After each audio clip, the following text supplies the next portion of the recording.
This is The Raven by Edgar Allan Poe.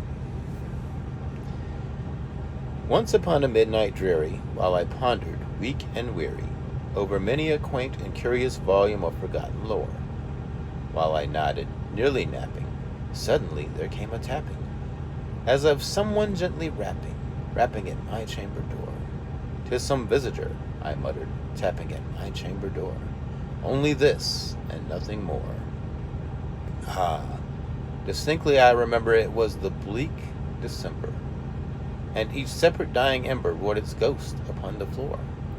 Eagerly I wished the morrow, vainly I had sought to borrow from my book surcease of sorrow, sorrow for the lost Lenore, for the rare and radiant maiden who the angels name Lenore, nameless here for evermore. And the silken, sad, uncertain rustling of each purple curtain thrilled me, filled me with the fantastic terrors never felt before, so that now, to still the beating of my heart, I stood repeating, "'Tis some visitor entreating entrance at my chamber door, some late visitor entreating entrance at my chamber door.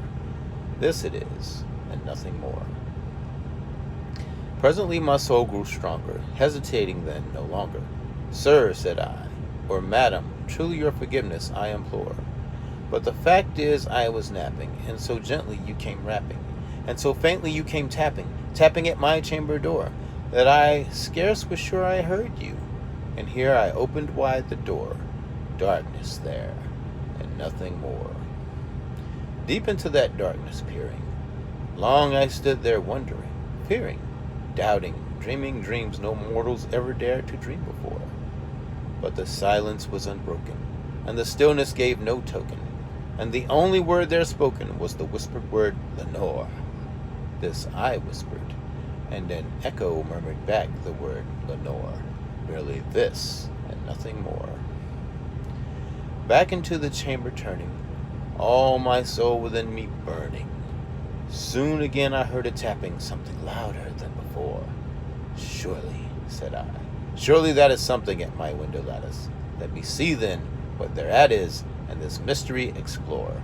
Let my heart be still a moment, and this mystery explore.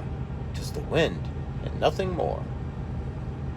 Open here I flung the shutter, when with many a flirt and flutter, in there stepped a stately raven of the saintly days of yore.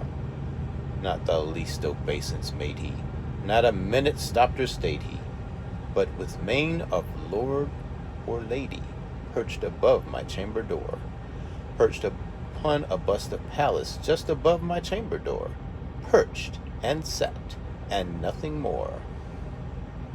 Then this ebony bird beguiling my sad fancy into smiling, by the grave and stern decorum of the countenance it wore.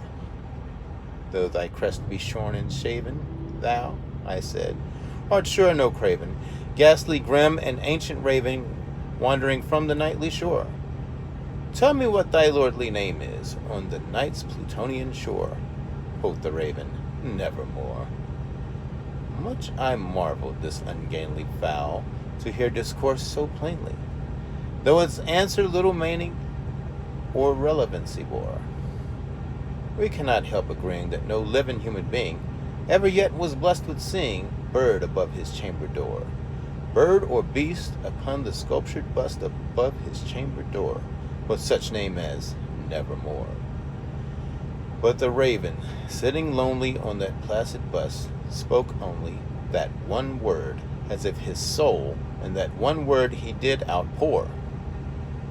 Nothing further than he uttered, not a feather than he fluttered, till I scarcely more than uttered, "Other words, other friends have flown before. On the morrow he will leave me, as my hopes have flown before." Then the bird said, "Nevermore."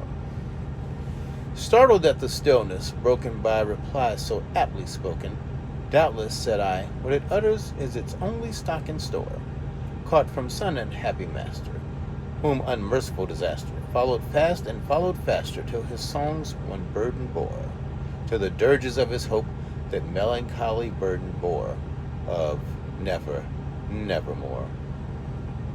But the raven still beguiling all my sad soul into smiling, straight I wheeled a cushioned seat in front of bird and bust and door, Then, upon the velvet sinking, I betook myself to linking fancy unto fancy, thinking what this ominous bird of yore, what this grim, ungainly, ghastly, gaunt, and ominous bird of yore meant in croaking nevermore. This I sat engaged in guessing, but no syllable expressing, to the fowl whose fiery eyes now burned into my bosom's core.